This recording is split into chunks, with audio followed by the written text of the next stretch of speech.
શ્રી કૃષ્ણ ગુજરાતી ધાર્મિક વાર્તામાં આપનું હાર્દિક સ્વાગત છે। આજે આપણે પાપમોચીની એકાદશીની પવિત્ર દિવ્ય કથા વાર્તા સાંભળીશું। ફાગણ માસમાં વદ પક્ષમાં જે એકાદશી આવે છે તે એકાદશીનું નામ પાપમોચીની એકાદશી છે। આ એકાદશીના નામ ઉપરથી જ આપણને ખ્યાલ આવે છે કે આપણા બધા જ પાપોનો નાશ કરનારી આ એકાદશી છે। પરંતુ આપણે અજાણે કરેલા પાપનો જ નાશ થાય છે, જાણી જોઈને કરેલા પાપનો નાશ નથી થતો।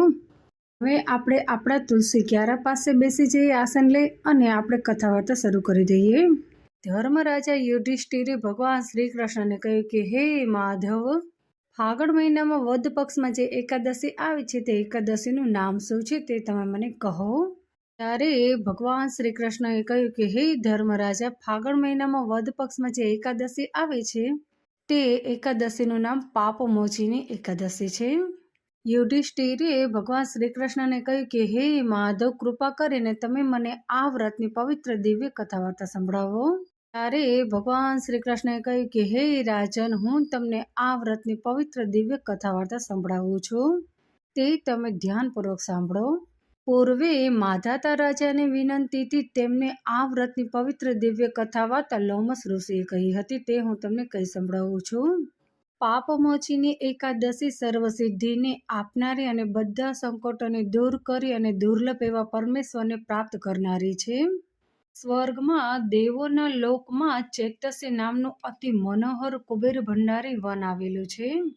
ત્યાં વસંત ઋતુ આવતા જ ગંધર્વો અને ગંધર્વ કન્યાઓ, કિન્નરો, દેવોના રાજા ઇન્દ્ર સાથે બધા જ દેવતાઓ ક્રીડા કરવા માટે આવે છે। આ વનમાં મેઘાવી નામના ઋષિ તપ કરી રહ્યા હતા। મેઘાવી ઋષિને તપ કરતા જોઈ અને દેવતાઓએ મંજુ ઘોષા નામની અપ્સરાઓને આજ્ઞા આપી કે તમે આ મુનિનું તપ ભંગ કરો। પરંતુ લોમસ ઋષિના ક્રોધથી અને શ્રાપના ડરથી મંજુ ઘોષા તેમનાથી એક ગાંવ દૂર રહી અને વીણા વગાડતી હતી અને સુંદર નૃત્ય કરતી હતી। આમ વીણા વગાડતી, નાચતી, કૂદતી, ગાન કરતી મંજુ ઘોષા યોગ કરી અને ઋષિની નજીક આવી। ત્યારબાદ આ અપ્સરા કામદેવના બાણથી ઘાયલ થયેલી હતી અને તે તો મુનિની એકદમ નજીક જઈ અને નૃત્ય ગાન કરવા લાગી।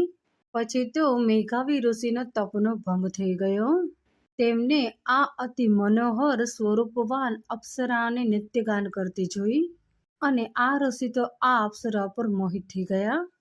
પછી તો પોતાના ઉપર મોહિત થયેલા ઋષિના ભાવ જોઈ અને મંજુ ઘોષા મેઘાવી ઋષિને વેલ જેમ વૃક્ષ સાથે વીંટળાઈ જાય છે એવી જ રીતે આ કામમાં ભાન ભૂલેલી અપ્સરા ઋષિના શરીરે વીંટળાઈ ગઈ। અપ્સરાના રૂપમાં મોહિત થયેલા આ મુનિ તો તેની સાથે ક્રીડા કરવા લાગ્યા। તપ અને સાધના ભૂલી અને આ ઋષિ તો કામને વશ થઈ ગયા। આ ઋષિને તો રાત કે દિવસનું ભાન ન રહ્યું। આમ ઘણા બધા કાળો વીતી ગયા, ઘણા બધા વર્ષો વીતી ગયા। ત્યારે મંજુ ઘોષાએ ઋષિને કહ્યું, હવે હું તમારી પાસે રજા માંગુ છું કે હવે મારે મારા ઠેકાણે જવું છે। પરંતુ આ મંજુ ઘોષાના સવાલનો આ મુનિએ કોઈ પણ જવાબ ન આપ્યો। અપ્સરાને તો શ્રાપનો ડર લાગવા લાગ્યો, માટે તે આ મુનિ સાથે વિલાસ કરવા લાગી। આમને આમ આ ભોગ વિલાસમાં 57 વર્ષ, 6 માસ અને 9 દિવસ વીતી ગયા। આ અપ્સરાએ તો ઋષિ પાસે બીજી વાર પોતાને ઠેકાણે જવાની રજા માંગી। ત્યારે ઋષિ બોલ્યા કે હમણે તો સવાર થવા આવી છે, માટે હું સંધ્યા પૂજા કરી લઉં, ત્યાં સુધી તું વાટજો। ત્યારે મંજુ ઘોષા તો ધીમું ધીમું મલકાતા ઋષિને કહ્યું કે હે ઋષિવર, ક્યાં સુધી આપની સંધ્યા ચાલશે? મંજુ ઘોષના આ જવાબથી આ ઋષિએ તો મનોમન ગણતરી કરવા લાગ્યા અને તેમની આંખો ઉઘડી ગઈ અને આ મુનિ તો બોલવા લાગ્યા કે અરર, મેં આ શું કર્યું? મેં આ અપ્સરા સાથે 57 વર્ષ ભોગ વિલાસમાં ગાળ્યા, મારું તપ ક્યાં ગયું, મારા જપ ક્યાં ગયા? આ મુનિ તો આ અપ્સરા પર ખૂબ જ ક્રોધાયમાન થઈ ગયા અને ક્રોધમાં તેને આ અપ્સરાને શ્રાપ આપ્યો, હે પાપીણી, તને ધિક્કાર છે, જા તું પિશાચણી બની જા। આ શ્રાપ સાંભળી અને આ અપ્સરા તો મેઘાવી ઋષિની સામે ધર કાપતી હાથ જોડી અને કગરવા લાગી, હે મહારાજ, મારા ઉપર કૃપા કરો। મેં સાંભળ્યું છે કે સાધુ સંતોનો સંગ થવાથી, તેમની સાથે સત્સંગ કરવાથી 7મા પગલે જ તેનું ફળ આપણને પ્રાપ્ત થાય છે. જ્યારે મેં તો તમારી સાથે 57 વર્ષ સુધી સંગ કર્યો છે, તમારે મારી સાથે દયા રાખવી જ પડશે. તમે મારા ઉપર કૃપા કરી અને આ શ્રાપનું નિવારણ બતાવો. તમે મારી વિનંતીને ધ્યાનમાં લઈ અને મારી ઉપર દયા કરો. આવી રીતે અપ્સરાને આજીજી કરતી જોઈ અને ઋષિ બોલ્યા કે હે અપ્સરા, તારા સંગે હું ભોગ વિલાસમાં ડૂબી ગયો. મારા જપ અને તપનું પતન થઈ ગયું. મારા જપ અને તપ ખલાસ થઈ ગયા. તેમ છતાં પણ જા, હું તને પાપ મોચીની એકાદશીનું વ્રત કહું છું. આ વ્રત તું કરીશ તો તારા પિશાચપણાનો અંત આવશે અને તું તારા મૂળ સ્વરૂપને પામીશ. આ પ્રમાણે અપ્સરાને શ્રાપનું નિવારણ બતાવી અને તે તો પોતાના આશ્રમે ગયા. ચૈવન ઋષિએ તો પોતાના પુત્રને આશ્રમમાં પાછો આવેલો જોઈ અને પ્રશ્ન કર્યો કે હે વત્સ, એવા કયા પાપ કર્મનું તે આચરણ કર્યું છે જેનાથી તારા પુણ્યનો નાશ થયો છે?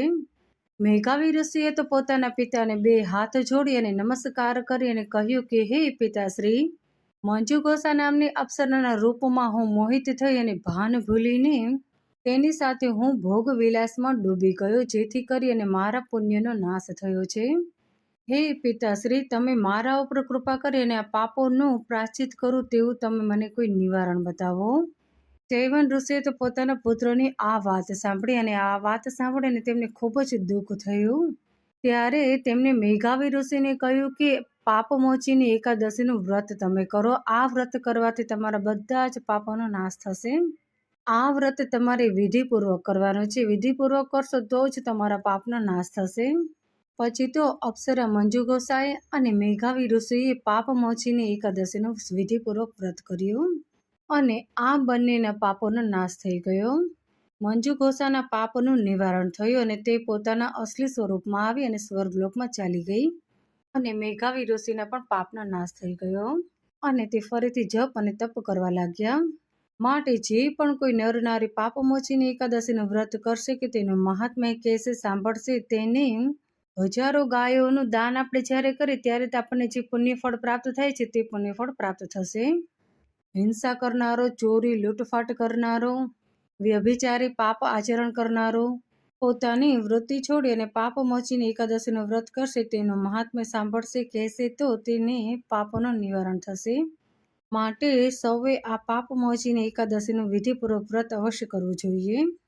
અહીં આપણે આ વ્રતની પવિત્ર દિવ્ય કથા વાર્તા સમાપ્ત કરીએ છીએ. બોલો ભગવાન શ્રી હરિની જય.